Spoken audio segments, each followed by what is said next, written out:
But then you watch a game like tonight and LeBron kicked his ass. He's not ready to be a top 15 guy, but he really, really, really gives a shit about every game. It's great. I love it. This is a long, sustained offensive excellence that when you watch it feels legitimate. We're not going to be nice. What do we care? We're just these, let's call it what it is.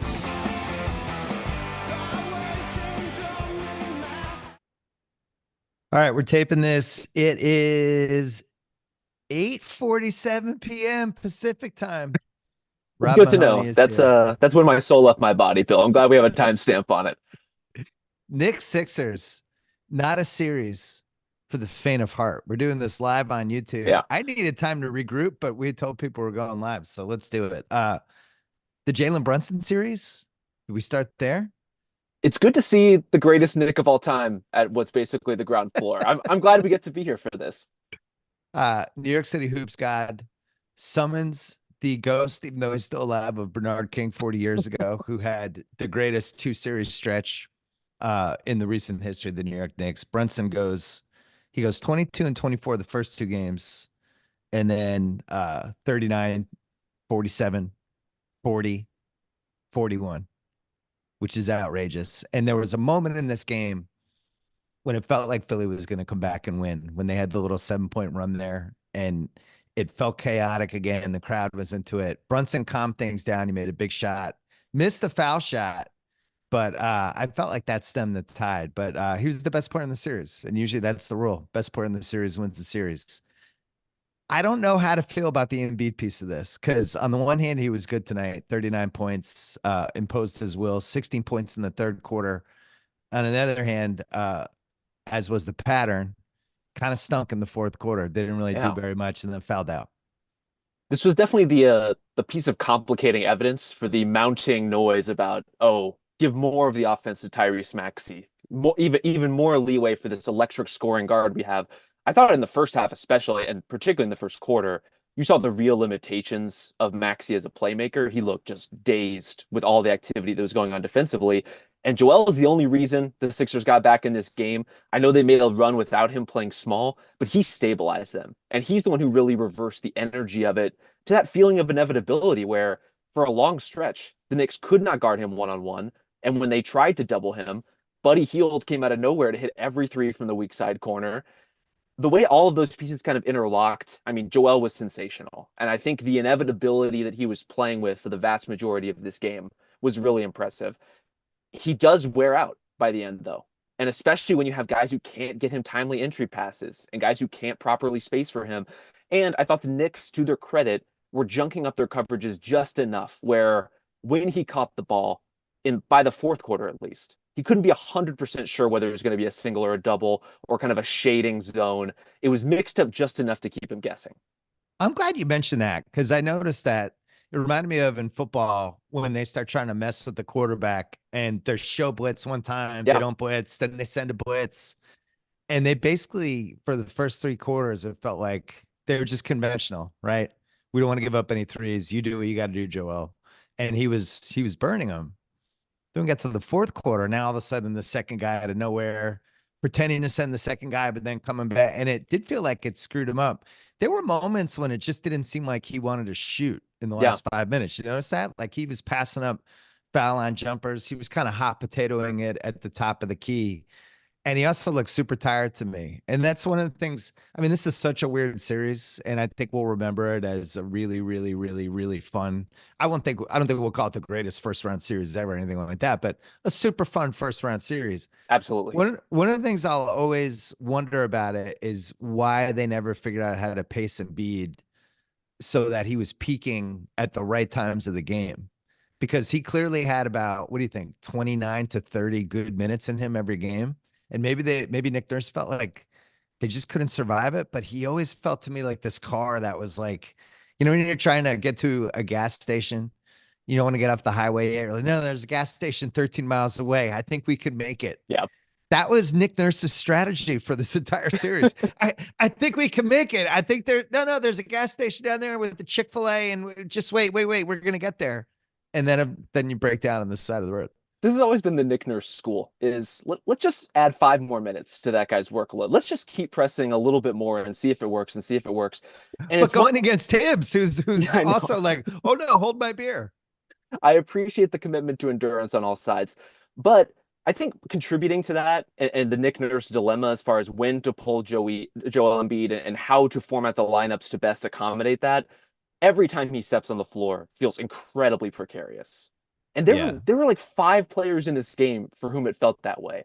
The thought of, especially when Joel was roasting Isaiah Hartenstein, the thought of taking Mitchell Robinson off the floor felt dangerous for the Knicks. Obviously, every minute that Jalen Brunson sits, but that was the determining difference, I thought. In the mid fourth quarter, the Knicks bought like 2 minutes for Jalen Brunson to sit. Yep. And he comes back in and he makes everything happen. And Joel just didn't really have that kind of finishing burst. And they got a big three from Josh Hart at the perfect time. Oh, amazing. I think 25 seconds left to go up by 3. And they figured out actually what to do in the last 10 seconds to protect the lead. Yes. Hey, use your fouls. Hey, maybe cut off Tyrese Maxey so he doesn't have a full start. So they actually learn from some of their mistakes. When you think of like we're heading into like the fourth quarter, and I was taking notes, I thought Philly was going to win. It was tied going into the fourth. I just felt like this is going to be Philly's game. So I'm kind of taking notes, but my notes are a little slanted toward Philly's going to win game 7. Where are we going? Who's going to have enough left in the tank? What's that crowd going to be like? Yep. And then all of a sudden the Knicks were up by like, halfway through, all of a sudden they're up 7. It was like, oh man, the Knicks, this series had so many different swings back and forth. I almost couldn't keep track. Ultimately though, how good are these teams? It's a great question. Because we're going to watch Minnesota Denver on Saturday night. Yeah. And I think the quality of basketball in that series versus what we just watched, where we're going to have size, we're going to have scoring, we're going to have playmaking, we're going to have guys off the bench who can actually come in and affect games. We're going to have teams with real identities. We're going to have teams that can protect the rim. And I just think like this was a super fun series, but it feels a little like the JV to me. But it's 2 JV teams that are so evenly matched and know how to fight. And that's Yeah. the important thing at the end of the day is you can get great series anywhere in the bracket. It just has to be the right matchup. And this was that. Neither of these teams are as good as Minnesota, much less as good as a defending champion like Denver. And that's okay. They're both pretty banged up. They're both playing to the absolute limit, balls to the wall. And the chaos was just off the charts. Like the series did only have like one setting on the dial, and it was insane all the time. To the point Guys, that like guys falling everywhere, like everywhere. constantly. And to the point, as you mentioned, like the Knicks being buttoned up for the final 30 seconds of this game felt shocking. I'm genuinely like jarred that nothing weird happened because I'm so conditioned to everything weird happening all the time with these two teams. And it never felt like whoever was up was going to make the 2 free throws. Oh, It no. just felt like the other team was always hanging around. Yeah. Unfortunately for Maxey, who had one of the great, memorable random playoff games in game 5 and the 7-pointer on 2 possessions. And, now this is what happens. I talked about this in my pod on Tuesday night. You lose the next game and those games they just kind of fade away a little bit. Still really fun. Like, I remember that one, but it loses like what, 90% of the meeting. A lot of it. Still really fun, but not the same. And he wasn't good tonight was the other piece. And there were reasons for that. They definitely changed what they're doing defensively on him. I also think it's really hard to just have 2 incredible games in a row, as James Harden and Paul George can tell us. And yet he almost pulled it out too. As far as all of the closing plays, as we're mentioning, they weren't really coming from Joel Embiid, although he was setting screens, he was involved. But Maxey converting a layup in which his body was fully parallel to the ground, amazing, and then following it up with that and one goaltend. I mean, if anyone was going to close it, it was going to be him. And in all due respect, Kelly Oubre, who came up with sensational plays throughout this game. I was kind of flagging them as I was going to, almost expecting the Sixers to win at various points once they came back from that initial, I think it was like they were down 19 after 8 minutes. But once they started whittling that down, I started flagging plays. And one of them was Kelly Oubre's chase down block on OG Anunoby. Just completely saved a play out of nowhere. And I think you could do the same thing in the opposite direction with OG's and one on Joel in the fourth quarter, passing up a wide open 3 to drive in and finish. Incredible play made by him. But then Yeah. you mark it going down the other way because he missed the free throw. And it's like there's just constant toggling of these hugely momentous plays. And I thought this series was a great reminder, and these playoffs in general. All the offense is great, but what makes offense cool is defense. It's like games that are this tight where every three feels like the biggest shot in the world. And that's where we want to be in this kind of playoff basketball.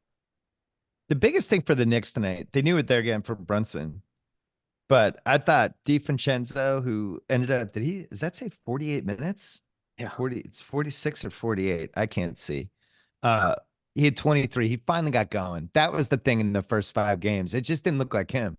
Fantasy said that on the pod on Tuesday night. He'd been their second best player for the last 2 months of the season, and he was kind of MIA. And I think he knew it. He came out hot. He made a couple big shots early on when they built that lead. He made a couple big shots late.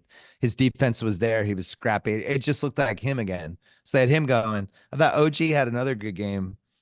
They feel like a guy short to me if they're going to keep climbing, rounds. Next Is round it might the not uh matter, is it the but 48 minutes for Dante or the 46 for Josh Hart or the 45 for OG that makes you think they might need one more guy? are they playing Sunday? Is I this, hope not. oh my God. Let's just pack Oh them in no. like a movable sauna truck and just keep them in there full stop as they head back. Like we got to get these guys some kind of recovery. Oh, they got, so Monday night is the first game. That's good for them. Okay, good. Little time to to recoup. For these at these paces of these games, you're not meant to play 45 minutes. No. That's just crazy. Plus, like the way guys were flying around, Oh, and there was at least 10 times in this series where somebody was down. I was like, that guy's out for the series. We're not going to see him again. Um, Walk me through where Philly is mentally right now. The fan base, the organization. yeah. Embiid was healthy enough, right? I it's like, oh yeah, he wasn't 100%. I guess my question would be, is he ever going to be 100%? Is this somebody who's meant to play 8 months of basketball each year? Is it bad luck? Is it something else? He seemed exhausted near the end of every one of these games. I don't know, from a physical shape standpoint, I wouldn't say he was an A plus. He was doing enough. He was still impactful. It's gonna be 31 next year. There's I think the Sixers fans are like, we would love for this to be Maxi's team too. I don't know how that plays out. They're gonna probably lose Oubre. My guess that he'll, especially with all the teams that have cap space and the Yeah. lack of free agents.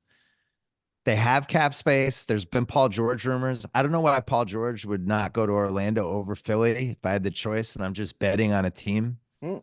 I'm betting on Orlando over Philly. That's just me. Wow. Um, Not a lot of guys left, and it's just like this is now year 10 of the Embiid era, and they've never made a conference finals. So how do you even react to this series? What's your takeaway if you're like the advisor to the Philly owners? I don't know that you have a choice if you're Philly but to stay the course on Joel and making it the best team you can every time out. And obviously, Maxey needs to be a huge part of that. I personally would love Paul George as a fit there. And if I'm Paul George, I would love the fit there. I think in terms of what PG would want, playing in between an MVP kind of player and a young ascendant star takes a lot of heat off of him, lets him play a much more comfortable role, both on and off the ball, and where he can be an impact defensive player again on the perimeter on a really consistent basis. I think that could be an ideal spot for him. And if you can land a player like that, everything changes pretty quickly. What you worry about, Can I zag on that for a second? let's talk it through. He's from LA or LA area. Yeah. Comes back, wanted to be here. Everyone thought he wanted to be in the Lakers, ends up on the Clippers, but he's in LA. Now you're asking him to leave LA again. He's going to go back now he's going to the East Coast, which he's never gone that far. The reason to leave would be, I can't take this Kawhi thing anymore. I can't do it. This has been a half a decade of never knowing if this fucking guy's playing or not. And I just want to be on a good team that has some regularity to it. So you're going to go cross country and play with Joel Embiid? Do you feel like you're doing some self projection as East Coast guy moves to LA and never leaves again? No, You're entrenched. I'm just like, if I'm going to have uncertainty, I might as well stay in LA. It's fair. Like, if you're going to talk me in Orlando and Paolo, who's like a shooting star upwards and cap space and a young team and defense and a team that really needs what he can do, if I'm leaving the Clippers, I'm leaving for that.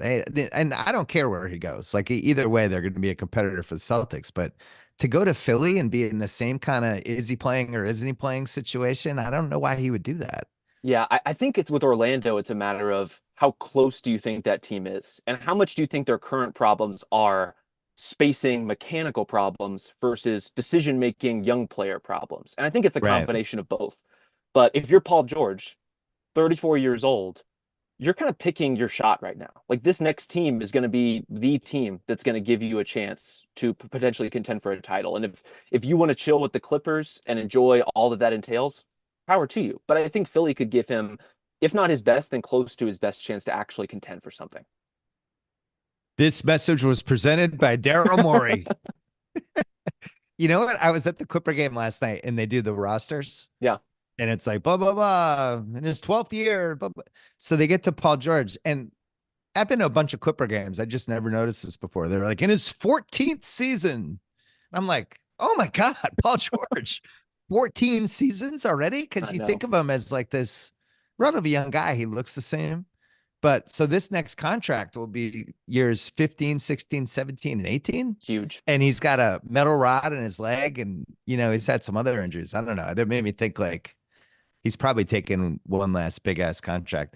I don't know what happens with the Embiid piece of it. Where what happens if he's like, you know what? Maybe it's time. Mm. Maybe it's time for me to move on. Or Yeah. maybe it's time for me to get a fresh start. What happens if the Sixers get a little aggressive with him? Like, hey, we need to be in better shape, dude.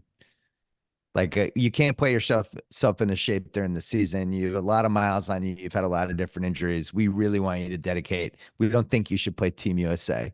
Well, I want to play Team USA. I already gave my word. Like there's ways this could go wrong.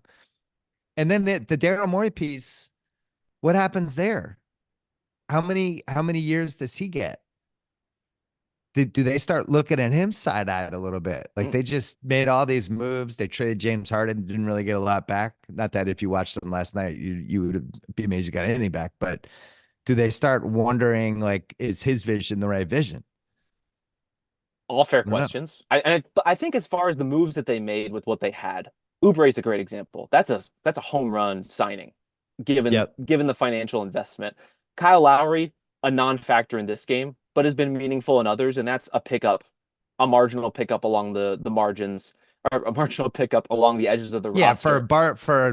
this cost us nothing. That's about Yes, as well as you can do. Certainly better than why not? Bogdanovich and Alec Burks. Yeah. And if DeAnthony Melton had been consistently healthy, maybe that would have made this team look a little different in terms of its perimeter rotation too. Maybe you're not begging on a prayer from Buddy Hield and campaign to save you in some of these games, but that's where they found themselves. And those guys did deliver moments, not consistently enough, but Yeah. they did all right. I think the problem with them is more like you look real sideways at Tobias Harris, as Philly fans have for a very long time, but as vacant and invisible as you could possibly be in a game in which he played 29 minutes and basically had to play 29 minutes. And that's the spot where, Yeah. whether you're talking about Paul George or anyone else, they just have to get some flexible forward size that makes sense next to Joel that is not Tobias Harris. Do you think they could have gotten Bradley Beal last summer straight up for Tobias Harris as an expiring? And would you have done that? And was that a mistake or was that a great move not to do that? I think it's a great move not to do it. I mean, Yeah. I mean, we're how not, bad is that for Bradley Beal? and we're not having this conversation about could they get Paul George if you make the trade for Bradley Beal's non-tradable contract, right? You're locking yourself into that massive number when the Sixers are one of the few teams that are going to play the cap space game a little bit, and that's Yeah. an actual asset for them. Well, they could have gone after Siakam. Yeah, The Knicks also could have gotten Siakam. And we're going to talk about Indiana in the next segment. But both of the Knicks, I think, were like, you know what? We're not close to winning a title. OG was our big move. These are baby steps. We're going to wait for the big fish next summer. well, plus with all due respect, you've seen OG and Siakam together, right? True. You know what that Yeah, so front court is. maybe they picked the one of the two. Philly could have at least matched what Indiana gave up for Siakam. Maybe Indiana gave up a pick this year for Siakam, but this is probably the worst draft in 11 years. So if they had been future picks, maybe that would have been even more desirable for Toronto anyway. But I was just thinking about it because Siakam was good in that Milwaukee series, and it Oh yeah, was it was funny that we were all looking at that trade when it happened, like, yes, Siakam, good player. And then meanwhile, we do the Ringer 100 rankings, and he's always, I forget where he is, but he's always somewhere in the 40s, low 50s, right? And it's like, you know what? When Don't it's nice to have a guy like Siakam, yeah, don't is look he at me. higher for you? Don't look at me on that. I'm in those meetings stumping for Pascal Siakam with a sandwich sign on, doing spin moves, trying to get him moved up the ranking a little bit. But sometimes it falls on deaf ears. Well, the segment that I was most excited to do for this part was quickie pressure rankings for game 7, Okay. but there will be no game 7. No And pressure at all, it turns out. we should mention from the fan bases, the psyches of these two fan bases was one of the most fun parts of the series. And you might have heard Fantasy on here on Tuesday having like an actual mental breakdown. The Philly fans are an all-time mess. They don't know what to make of the future of this team. How do we feel about Joel? There's camps forming, and then the way this played out. Where are we going? What did we just do with the last 10 years of our lives? All of those questions are in play. The Knicks fans were going to a dark place if they blew this game tonight. Oh I think God. that if that had been a game 7 with them blowing big leads in game 6 and then blowing game 5 the way they did, that game 7 would have been one of the most fascinating first round game 7s, but we'll never know. Yeah, how do you think Didn't happen. Sixers fans are going to deal with, in retrospect, the Game 5 miracle? The kind of miracle that the Sixers never get and have never really gotten in the Joel era for the most part. Every bad break is pretty much turned against them, and yet they get this one, and it goes Yeah. absolutely nowhere and fizzles out basically immediately. That's got to be tough. Yeah. And then there's the dark side of you if you're a Sixers fan, where it's like maybe if that didn't happen, maybe some tougher conversations could have then happened. Damn. Instead, we bought some hope. I just don't know where you are with this Embiid thing if you're trying to win a title. With all the miles that he has, the surgeries that he's had already, how we've seen these games go, what we've seen in the fourth quarters from him, how this is going to get better. I Yeah. keep at like, this is what I talk to my Philly fan friends about. All of them are like, love Joel, like watching him. He's definitely one of the best players in the league. I don't know how this gets better when he's 31, 32, 33, especially if you look at the history of centers too. Wings can age the best. Some point guards age really well. Centers usually don't age well. Centers, year 10 through year 13, it starts to flip. And you can look at any great center and it starts to flip. The knees, they just have a lot of weight and a lot of inches. It's like a big building. And that would be what I would be thinking about this summer. And I'd be absolutely furious if you played Team USA, if I was the Philly owner or if I was a Philly fan. Like, what the fuck are you playing Team USA for? Take the summer off. Get healthy. Get He your should. knees healthy. He should. Honestly, like, And Kawhi too. Kawhi, just bow out. You can't even play for the Clippers. Bow out. Get out of Team USA. You're done. it's a very anti-American stance from you, Bill. I want to win the gold medal. Our Can you boys give me in 12 blue are guys trying that to can win it play? for us over there. Come on. Yeah. Get Jalen Brunson on that team. I will say what the Sixers have needed, and it's weird because they tried this with the very wretched and cursed Al Horford experiment, but they needed a player all along who could keep Joel's minutes down and control his exposure in some of these games, and they needed it cheap. They needed Yeah. Isaiah Hartenstein, effectively, right? Like they needed that kind of discovery, that kind of find, a guy who could really plug in and make the no Joel minutes something other than an abject disaster all the time. And they've never, ever found it. And as this series illuminated, Paul Reed is not the answer. He's basically unplayable by the end of the series. Well, the irony of you laying that out was they had a chance to just not keep Paul Reed. What was it? Utah made like a poison pill offer for him. Yeah. Philly to match it, he became untradeable. And they decided to keep the asset over just letting him go. And then you get to the playoffs and you can't play him. Too bad. I don't know if we can call him Playoff P anymore. Was that his nickname? Paul Reed? B-ball Paul. Come on. But what about Playoff P? Oh, he's Playoff P is Paul George. Yeah. So this is live on YouTube. You get to see my senility. We'll never confuse it for Playoff P. Would have been a better joke. Kyle, edit that out of the YouTube. Oh no, you can't. Let's take a break on YouTube really quick and on the podcast, and we'll come right back. And we're back on YouTube. Okay. I want to talk about Indiana because they clinched tonight. They beat Milwaukee. And you would have thought I would say, let's talk about Milwaukee. Oh my God. Indiana, feel good mid-market story. Absolutely. They have Paul George doesn't want to be there anymore. They turn him into Oladipo and Sabonis. They get real all-star years out of Oladipo before he gets hurt. Sabonis turns into an asset. They turn Sabonis into Halliburton, who becomes a possible NBA guy. They trade picks for Siakam, really smart trade. They have this Malcolm Brogdon piece. Doesn't really totally fit with Halliburton. They want to turn the team over to him. They turn him into Aaron Nesmith. They go discount shopping. They get TJ McConnell. They get Obi Toppin, basically for nothing. Everyone waits for them to trade Miles Turner and Buddy Hield to the Lakers, or just trade Miles Turner. They say, you know what? We're actually going to keep Miles Turner. We like the way he plays with Tyrese Halliburton.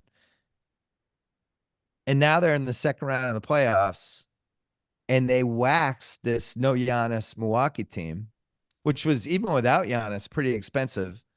And now they're playing the Knicks in round 2, and we're going to be treated to just a slew of Reggie Miller, Spike Lee, 90s 4-point shot. We're going to get all of that stuff, and it's going to be great. But can you think, is this the biggest success story of the season to Indiana, or would you go another team? Organizationally, What our expectations were. yeah, I think organizationally it feels like a huge one. This was a team that I think seeing them make the next step was seeing them secure even a playoff seed like the one they had, right? Get to the top 6, that's an achievement. Get through a series like this, even without Giannis, even with Dame injured for part of, well, injured for all of it, but out for part of it, still an incredible achievement.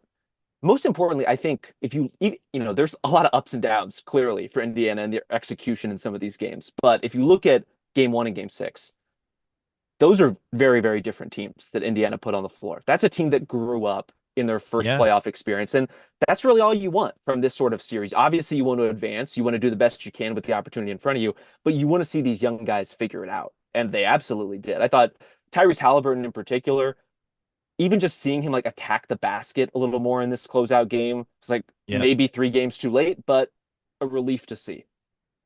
Yeah, and McConnell was great. Oh, They got 41 from McConnell on top end.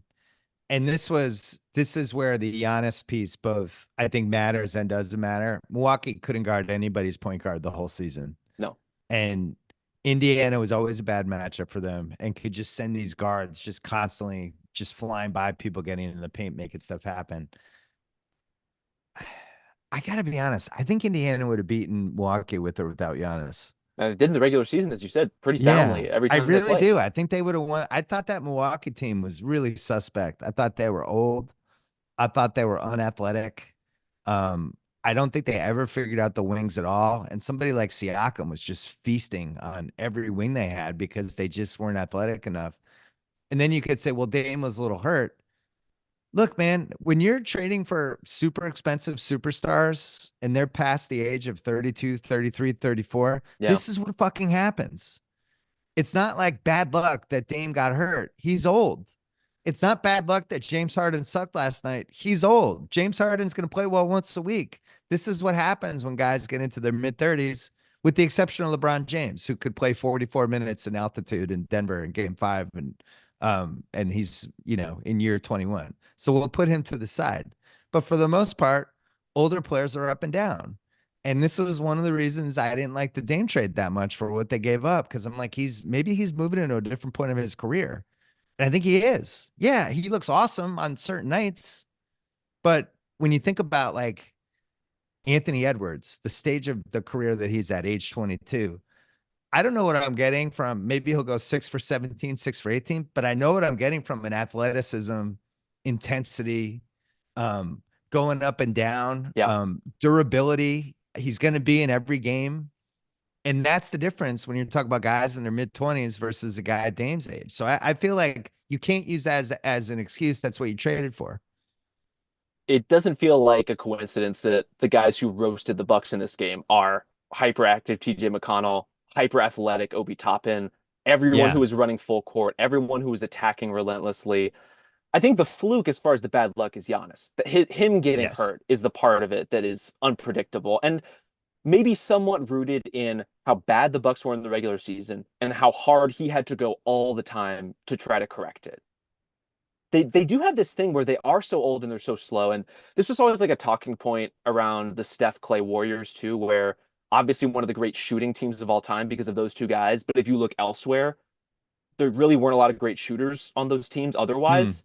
And the Bucks are kind of the same way, but with athleticism with Giannis, where he's on the floor, they're dynamic, they're energetic, they have a lot of different ways they can play. You take him out, and it's three pretty old core players, all of whom I would say like showed up in the series to the degrees that they could between Dame and Chris Middleton and Brooke Lopez.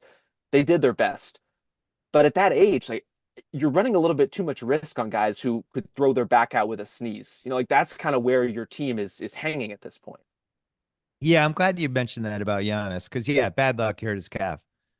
But if you watch the Bucks all season, everything he had to do for this team night after night and how hard he played, I called him a sociopath at one point during the season because he's just going all out and he's out there up 20 in fourth quarters and he's flying around like it's game 7. And the more of those kind of miles you put on during the 6 months that don't matter, sometimes you can have bad luck. Doc finishes, my guy Doc, he finishes 19 and 23 on the Bucks. If you told me before the year, here's what's going to happen with the Bucks this season. Remember, the Bucks were like one of the 3 favorites in the league. Oh yeah. And if there was video of somebody saying like, here's what I think will happen. Griffin gets fired halfway through the season, even though they have the 3rd best record in the East. Doc takes over, goes under 500. Giannis gets hurt right before the playoffs, doesn't play a playoff game, and they lose to the Pacers in round 1. You'd been like, that's fucking crazy. What do we want to bet? Yeah. 100 to 1 odds, 200 to 1 odds, 300 to 1. It's the weirdest. I think it's a weirder outcome than Phoenix. I think it's a much weirder outcome than Lakers or Warriors because you could have actually predicted that because those teams are old. This is how Milwaukee's season played out is the weirdest outcome we had this year, I think. Is there a weirder one for you? No, they went down playing Danilo Gallinari, who's like 2 years removed from being 2 years removed from being an NBA I player. know. Yeah. I like, but Where that's was Blake Griffin? Was Blake Griffin's like, I'm right here, guys. just How is the that not involved? just the most doc shit you can imagine. Like the number of players who get in these games over the Bucks young guys. Yeah. As you're mapping their future, I think there's lots of things you could do as far as they're a roster that just needed one more offseason replenishment to get to a functional rotation to begin with. They just had to carve out too much to make the Dame trade work, to make the roster work. They lost some guys to other teams.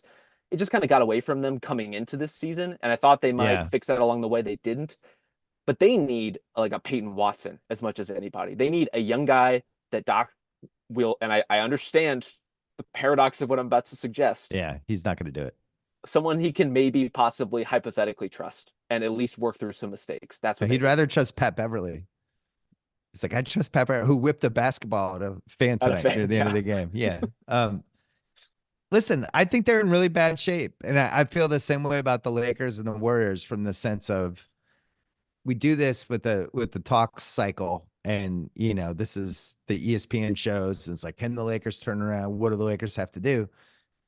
You can't think of it that way. You have to look at the best teams in the league, the youth of those teams, and how you measure your own team against the ceiling of the best teams. And the best teams are Boston and Denver and Minnesota and Oklahoma City. Those are the teams that next year will be in just as good of a position as they are this year.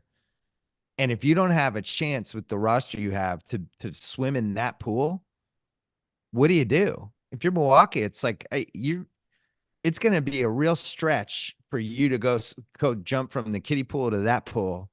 What's your move? And if you don't have a move, maybe you blow it up because you already won the title. That Like feels too maybe, hasty. Like they have Giannis. I understand the skepticism, but if you are the Bucks, your hope is that it's Jason Tatum who pulls his calf and not Giannis, right? Your hope is yeah, that it's not Dame with the sore Achilles, but Drew Holiday or Al Horford, right? Like you're looking across and saying maybe the bad luck won't be ours next time, and maybe our roster will be marginally enough better that we can get through series you're a like this. year older though. You are. Dame's a year older. Lopez is a year Oh, older. Middleton's a year older, and Giannis and he's superhuman.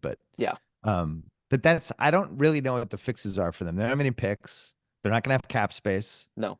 So now you're shopping in the Jay Crowder aisle again. Yeah. And it's like, oh, here's Kyle Lowry wants to play for us. Hey, good news. Tobias Harris will take the mid-level. and that's who you're getting. So I just don't see the fix for them. I think it's pretty grim. Um, this could have been Dame's chance to carry them for a round, by the way. Yeah. But like, we don't have Giannis. Get on my back, guys. I'm Dame Lillard, one of the best 75 players ever, and didn't do it. I mean, Um, put up 28 on a sore Achilles, I get shrugging it. off Andrew Nemhard at every opportunity. Like, I'm just saying he didn't do it. he didn't do it. I'm a results guy, Rob. I'm a results guy. He didn't do it. He had a chance. It was sitting there for him. Yeah. Speaking of chances, we have Orlando, Cleveland tomorrow night. We have Dallas Clippers. Do you want to hear about my trip to Dallas Clippers? Please. Very excited. Game 5. Game 5s are always my favorite games of the series. I always feel like they're super intense. Was excited for the crowd. Wednesday night, 7 o'clock. People are out having little early dinners popping in. People are drinking. Real energy in the stands. And unfortunately, that energy didn't translate to the Clippers. You guys talked about it on Ringer NBA show yesterday, but it was, you could tell with Harden right away. He didn't want to be there. Paul George, they did some stuff to mess with him, but it wasn't the greatest game for him either. No. And Dallas, who now I've seen a couple times in person, that team's really locked in with each other. I really like the chemistry they have. Luka's a huge pain in the ass, right? He's talking to the refs after every play. He just doesn't shut up. He has to be, for the refs, the single most annoying player in the league. If he doesn't score, he's chirping. Yeah. If there's a stoppage on fouls, he's walking over and yelling at whoever. Like, he's just like this, but he's really intense. And I gotta say, it's transferred to Kyrie. Like, this version of Kyrie is the most fun Kyrie of all time. Kyrie came out in that game and he's like, I'm stopping James Harden tonight, and really went at him. I don't think they like each other, and went at him. He didn't really have a good offensive game, but his energy and his defense was really, really good. The interesting about that game, Rob, Dallas, I think, was like 3 for 21 at one point from 3, and they were still up 12. And I was with my friend Rob Stone, and we were getting toward the half, and I was like, they're going to win by 30, because if any of those shots had got, this game's already over. They just didn't hit all their wide open threes. I don't know what this means for game 6, but my feeling is Dallas is better. And the only way the Clippers are going to be able to stave this off is just another crazy Harden game with a crazy George game. I don't see another path for them, especially with the way Westbrook is playing. I don't really see anybody out, like, and maybe they get a crazy Norm Powell game. I don't know. It's possible. But I think Dallas has figured them out, and I think they're better, and I think they're going to win game 6. What's your take? Even the Clippers' best stretches, there's been some incandescent 3-point shooting. It's a variance kind of series from the other side of it. When the Clippers hit a ton of threes, they're in it. Otherwise, they really have to scrap and claw, because the Mavericks will challenge guys like Russ in particular. And obviously, if Zoo's out there, if there's multiple non-shooters at the same time, there's so much room for Dallas to sag in and clog the paint. And most importantly, I just think swarm Paul George and Harden when they get inside. Like, that defense is starting to feel pretty ferocious in terms of, Derek Jones on the point of attack with Paul George in particular, but you got PJ Washington swiping it. You got Gafford and Lively. I mean, for a rookie, having this kind of rim protection, like, impact on a series is an incredible feat. I just think they have it together defensively and they've like more levers to pull. They have more options in terms of what they can do to adapt to a series than this version of the Clippers does. They get some good rim runner stuff. They can score points even if they're not hitting threes, which I like. Yeah. And which that's new. Like, during the regular season before the trade, they lost almost every game in which they did not hit a higher percentage of the threes than their opponents did. That's who they were for the first chunk of the season. Then Kyrie got healthy. They made those trades to improve the rotation. Other guys kind of got back into the lineup too, in all fairness. I mean, they've had injuries all year. And then after the deadline, they found this incredible rhythm. And it was defensively, of course, like, that's where the greatest improvement was by the numbers, but also their offensive stability just feels so much more reliable now. I'm not apologizing for anything I ever said about Kyrie.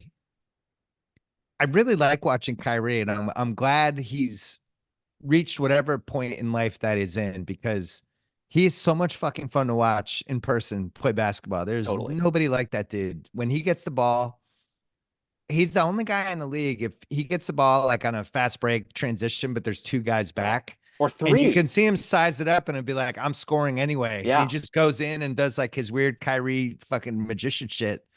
Um, he's and he really plays. I really think he has something special with Luca. Like I would not want to see those guys if I'm OKC. If I'm OKC, I'm rooting for the Clippers because they'll beat the Clippers. They'll outwork them. They're just, the Clippers will have these ebbs and flows. OKC is the same every game, basically. They'll have like the one game in the series where they don't miss threes, but I guarantee they're rooting for the Clippers to come back. Oh yeah. And I don't think they're going to come back. I I don't think don't. so. I don't think so either. Ultimately, the Clippers are more predictable. And that's a weird Yeah. thing to say when obviously the Mavs funnel so much offense through Luca and through Kyrie kind of secondarily. But zoomed out, that's predictable. Luca's going to have the ball, but you zoom all the way in, Luca has the ball. What move is he going to make? What step is he going to sell you with? What fake is he going to throw off your entire defense? And Kyrie has the same thing. He's so shifty, he's so clever, so creative. That's how he gets through all those crowds and finishes the way that he does, to the Yeah. point where you're right, he didn't have an explosive like game offensively, but the shots he hit were shots that no one else on the team can make. And though Yeah. that kind of opportunism is so important for kind of their general ecosystem, really. And there's a swagger with them. One of those guys is always out there. Yeah. So it feels like their offense never dips. I thought they're going to win last night. That was my big FanDuel boost. I've hit 9 FanDuel boosts in a row. Oh, There you 10, go. included the Knicks one today. I really thought Dallas was going to win. I really thought they were better. And I didn't think the Paul George Harden 2 games in a row thing could happen. But that said, you can't rule out the Clippers just because they're too unpredictable. Yeah. I think Dallas is going to win. I think they're better, but could the Clippers hit 25 threes? God only knows. Once a week, James Harden lived up to his name yesterday. You could see it immediately. And the other thing that was weird, Westbrook has just lost not only his mojo, but almost it seems like his mind in these Oh, last 3 games. He's hitting the point, Rob, which is the worst point you can hit as a basketball player when he has the ball and he's wide open in a home game. And the crowd goes, no, don't, yeah. no. You hear like the no murmurs. They don't want him to do anything. And it's like, man, I actually think he's unplayable now. And if I were them, I would do more Zubats. I would try to pound the Mavericks inside with Zubats, try to get the big guys in foul trouble. And I would never double Luca ever would be my other advice. I mean, You double Luca, it's like you can't. Just let him get 40. it's easier said than done, I feel like. But it's a similar philosophy to what the Knicks just had to navigate with Joel. And it's like an Yeah. injured player, and it's a question of how much you want to force them, in Luca's case, to exert that knee, where he's already feeling some stress with it. He's already pretty sensitive with it, having an incredible series regardless of that. But do you want to just see him push it and push it and push it just to see what happens and not let all these other guys get off? The trade-off is so easy to talk yourself into the idea of we're going to live and die with Derrick Jones Jr. threes and Maxi Kleber Yeah. threes. Like that's an understandable defensive game plan, but then Maxi Kleber is our greatest living shooter now, so maybe you need to adjust it. I gotta say, I think Luca seems fine.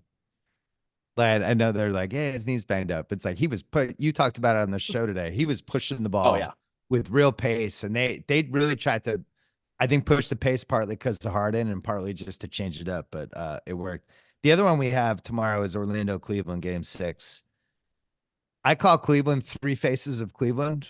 There's 3 different faces. I don't know what face they're gonna wear. what are the three faces? Well, there's the face where Jared Allen doesn't play and Mobley goes to center. And I'm Yeah, like, my stock's just skyrocketing because that this one's is pretty the good. position Evan Mobley should play. And all of a sudden they look great.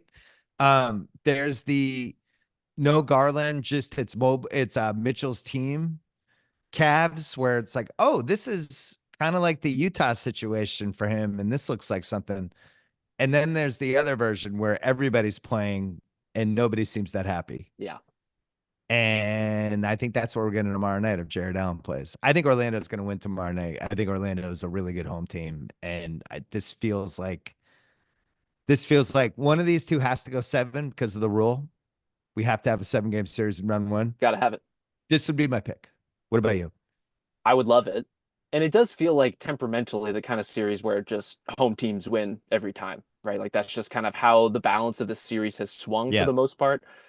I agree with you that the face with Evan Mobley at the 5 is the most handsome of the Cavaliers' faces. That's the one I would love to see personally. It's the one that, look, I'm so invested, I'm so leveraged in Evan Mobley stock at this point that after he had an incredible game-saving close, I couldn't even gloat about it. I just had to wait Right. for people to come crawling back to me and gloat in response. Like that's where I'm at with this experiment. So Me too.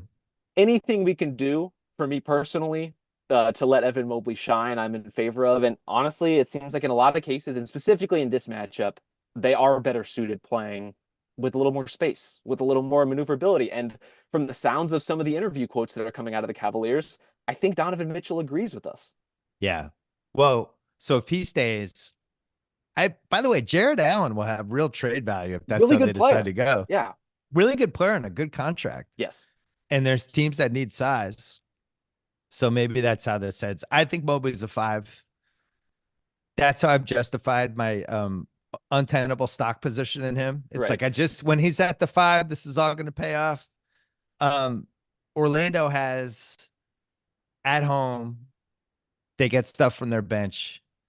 They get scoring they don't normally get. It's not all on Paolo's shoulders, but Paolo has been, I mean, he was so good in game 5. And I feel like he's one of the young guys that it's him and Ant are just kind of, and Maxi in game 5, maybe not tonight, but my hope would be not to put too many miles on Paolo in game 6, try to get the group effort. And then he's the one that's going to have to win game 7. It's going to have to be a 40-point, 12 rebound, 9 assist type awesome game, I think, for them to win in Cleveland, because I don't trust any other score they have. I might trust Franz. You know, On the road in a game well, 7, I mean, he's not shooting. He's you not. He's going to the basket. yes, that is true. But that's kind of where I prefer him is going to the basket for the most part. I do think Yeah. both of those guys have gotten better over the course of the series at toning down some of the more flustered decision making, like Yeah. possessions that are going nowhere without the space. Like Paolo is learning how to navigate it, and very common learning curve for young stars in his position. Everything as far as his path through this series has felt about right.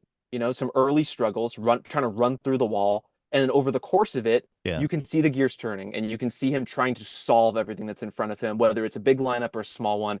He has a lot of tools at his disposal, and I think what's most exciting about the Magic is he can do all this right now, and he's going to be able to do more when he's playing with, I would say in particular, some guards who make his life easier. And right now, I love Jalen Suggs. It's not really what he does out there. He does a lot of Yeah. other things, especially defensively, but they need some facilitation at some point. And they may be able to get through this series without it, but that's kind of next on the agenda.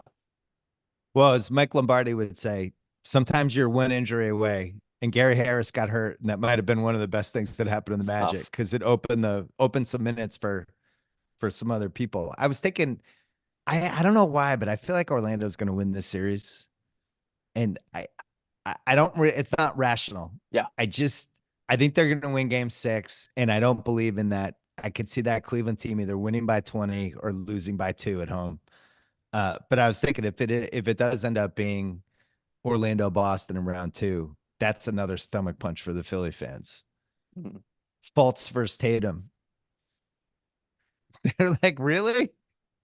Now, now we got to watch this. What if Fultz becomes one of the heroes in the last 2 Oh, games wow. on top of everything That'd be else? Yeah. sensational. Look, I would love to see it. Minnesota, Denver. Do you have a pick? Denver. I would say Denver 6.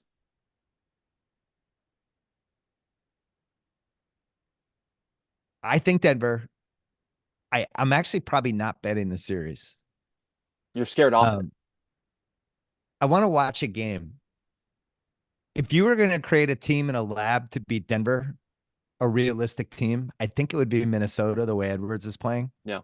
Because you think like size to throw Jokic, size to throw at Murray. Yeah. That's the big one. Size and length.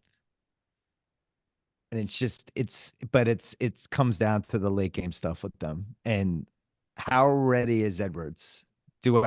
It's one of those things where it's like, you know what? Minnesota's going to win. I bet on Minnesota. And then you're in these last 2 minutes of games, and there's Jokic on one end just doing fucking Jokic stuff. And then the other end, I have 22-year-old Anthony Edwards. And it's like, all right, we're not playing Phoenix anymore. We're playing the defending champs. And you go, what was I thinking? He's great. He's not ready for this. But then there's the flip side of this where maybe he is ready for this. He's passed every test so far. Like the Suns, every game, I thought his decision making was pretty much on point. Great. Yeah, so there's a chance these are the 2 best teams. Yes. Because if Boston's not going to have Porzingis here for 3-4 weeks, I don't know. How would you rank Minnesota, Denver, Boston right now? No Porzingis. Are we just boxing OKC out of this conversation? We don't have to. Based on how they've played in the playoffs, I think. See, this is the thing. Like Denver is almost better on paper than they are as far as their actual playoff performance right now. They have not covered themselves in glory. They had incredible clutch moments. They had incredible stretches. I still think they're the best team overall, but they haven't quite played like it. Yeah. I think Minnesota has played as well as anybody in the postseason has. So it just depends on how you want to weight those Or things. Minnesota got to play a team partly built around Bradley Beal and Yusuf Nurkic Also true. and Also no true. bench guys at all. It's a certain kind of advantage for sure. But to be honest, Minnesota's going to have a bench advantage against a lot of these teams, Denver included, right? They just have more that they can plug into the lineup, and it's going to be a real test of how much Murray can stretch and how much Jokic's stamina, which is very impressive, can stretch in some of these games. Like they're going to have to play huge minutes because you can just imagine, Reggie Jackson being thrown into the fire and what that looks like in some of these games. Right. The Chris Finch torn patella thing. Yeah. Does that do anything for you for this series? It does a You know little how hard bit. that's going to be to coach with a fucking torn patella? Yes. I mean, well, look, we've seen coaches struggle to get timeouts fully mobile. And imagine if he's either like in some kind of protected throne situation or if he's out there on crutches. I don't know You what all think the he's going to be on the permutations are. scooter? Like when they have Oh, a the rascal? scooter with the, yeah. You think, Let's kick Chris Fincher rascal. what is he in a wheelchair? Like what? There was this rumor going around that he was actually going to be in a luxury box texting instructions that I don't believe. But it's just not ideal. It's Like not you watch ideal. these coaches and they're going up and down the sidelines, they're yelling at refs. Like it does feel like a slight disadvantage. Well, especially the kind of team we're talking about, which is one in which Anthony Edwards has been so impressive, but we are going to wring our hands a little bit in those clutch moments as far as what kind of decisions he's going to be making on the floor and what kind of chances he's going to be taking. And Chris Finch is kind of the counterbalance to that in some senses. Yeah. He lets Ant play, but he also kind of settles him down sometimes. Well, the other thing with Ant, and this is the greatest thing about him, he really thinks he's the best player in the league and he wants it so badly. This could be he wants it too badly. Oh, yeah. He wanted it too badly series. And then he'll learn everything for next year. Or like you watch Conley. I watched that he was on the Barkley show yesterday. Yeah. For Because he teammate won of the the year. teammate of the year. I know I heard the start of your show. And who did Verrier give the teammate of the year? He gave it to Waz over me. Yeah, he gave it to Waz. I thought that was I didn't bullshit. even get a vote. Yeah, that was ridiculous. But Conley has that thing. They ask him about Edwards, and he's just like, yo, man, he's like a young Michael Jordan, and just like goes on this. He's like, you don't understand how good this guy is. He was Yeah. doing those quotes. And as you know, I love teammate on teammate quotes is kind of my jam. How did you feel about the ant checking cat at the podium quote, by the way? The like, I fucking loved you it. got to Yeah. stop fucking fouling I situation. loved it. I love Absolutely. all this stuff. And I think the team genuinely believes this guy is as great as everyone else in the league. And that's the feeling I get with Dallas too. Like they really believe in Luka. They think he's the Yes. best player in the league. Denver knows Jokic is the best player in the league. It's part of my fear with Boston is like nobody in Boston's like Tatum's the best player in the league. They're like, we have the best team in the league. Like No. it's not a specific player. All right. So you have Denver 1, Minnesota 2, you have OKC above or below no Porzingis Boston. I'll put him below out of respect for Boston's level of execution still, and the fact that at some point OKC is going to run into either the size disadvantage that's going to hurt them or the inexperience disadvantage that's going to hurt them. Yeah. So I do think they're at least worth noting, though. I think it's much closer than a top three and then OKC's off to the side. I think they're very much in that mix. OKC Dallas, which feels like that can happen and probably will happen, is going to be an awesome series. Like awesome. I can't And wait. that could be, we might have to have the party and send out the invite for the Jalen Williams breakout party. Because Oh, yeah. if they beat them, it's going to be because of what he does on both ends and how he defends him and Lou Dort on Luka and just them tag teaming him and trying to make him a little bit mortal. But I like that matchup for them. I actually think I would pick them in that series. I think so too. Yeah. And that's the kind But where obviously Dallas has a lot of momentum with the way they finished the regular season, and some of these like games are very inspiring in terms of their first round series. I don't really understand the OKC skepticism in general. That's a good ass team that really just laid the smackdown on the Pelicans in a lot of ways, tactically speaking. Like left New Orleans without anything to do. And that's because of how versatile the Thunder can be. it's a great point because the first game, they seemed really close, even without Zion. It Yeah, was a nice up and down battle. And by game three, OKC had solved them. And SGA had solved all the perimeter guys in New Orleans. And yeah, I'm with you. I'm not ready to. I want to see them do it against a team with a really good player. The fact for that they sure. got to play New Orleans without Zion, I probably underestimated because I thought New Orleans was a possible upset pick. But There's something um, too though about you brought up like the best player in the league kind of conversation, whether it's guys like Ant who believe that about themselves or Luca who, the teammates and he believes that about himself. It's kind of similar to something we were talking about in group chat, which is the face of the league conversation. yeah, To me, if you have to ask, you're probably not it. And like Tatum is kind of in that group, like you're just not it. And I think he's what's not it. impressive about guys like Luca, guys like Shea, Ant is a great example. When Ant was kind of first emerging, you could sense a bit of tension between him and Towns as to what the identity and what the pecking order of the team Mm, was going to be. I don't really sense any of that anymore. And that's because you don't really have to ask with Ant. Like it's abundantly clear that he is that guy. And Luca is that guy and Shea is that guy. And Tatum is a great leader and the best player on a great team, but he's not that guy. yeah. Well, they lucked out because this Porzingis injury happens during a year where the Eastern Conference is just completely decimated. You would have thought they were a LeBron Cavs mid 2010s team with all the injury luck they got. Um, it's sitting there for Ant. I mean, as we head into the weekend, you beat Denver. That's the official rival. For sure. They probably make the finals if they beat Denver, puts them in the finals. There's face of the league potential. And then we're going to Team USA in Paris in July. And there's a scenario here where he just starts checking off boxes and all of a sudden is the biggest star in the league. And I don't think anyone else in the playoffs can say that. I mean, SGA, if he runs the slate and wins the title, it's maybe a conversation, but he doesn't have the charisma that Ant has. I mean, nobody has the charisma Yeah. Ant has. It would be So more it's of sitting there a for him. it'd be more of a collective thing. Like, oh my God, the Thunder are here even sooner than we thought. And of course Shea would be a part of that, but I think it would be like the credit and the praise would be a little bit more diverse.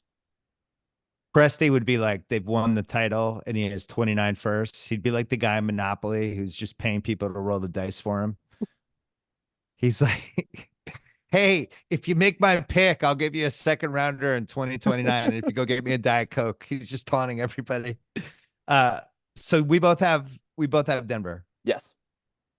minus 205 on FanDuel. I'm gonna try to figure out some sort of series boost. It does feel like if I had gun to my head, I would do Denver OKC. But I want Same. to see if Dallas closes out the Clippers in a certain way, it might make me rethink the OKC thing. I want to see Dallas come out and basically chop their heads off. Like nothing left. There's no chance you guys are coming back. We are ruining you guys. We're going to make Paul George want to get the fuck out of here and go to the Eastern Conference and do one of those things. All right. Rob Mahoney, thank you for staying up late with us live on YouTube.com/Bill Simmons. You can hear this podcast on the Bill Simmons podcast. You can listen to Rob on the Ringer NBA show. And also you can read you on the ringer.com. Any pieces coming? Yeah, I just had one this week about kind of the state of point guards in general. That was awesome. I We have good appreciate art that. for that too. That was a really fun read. Incredible work by the art team. And yeah, more features to come. We're in playoff mode right now, so there's some good stuff in the pipeline. Great. Good to see you. Thanks for staying up. Thanks, Bill. That's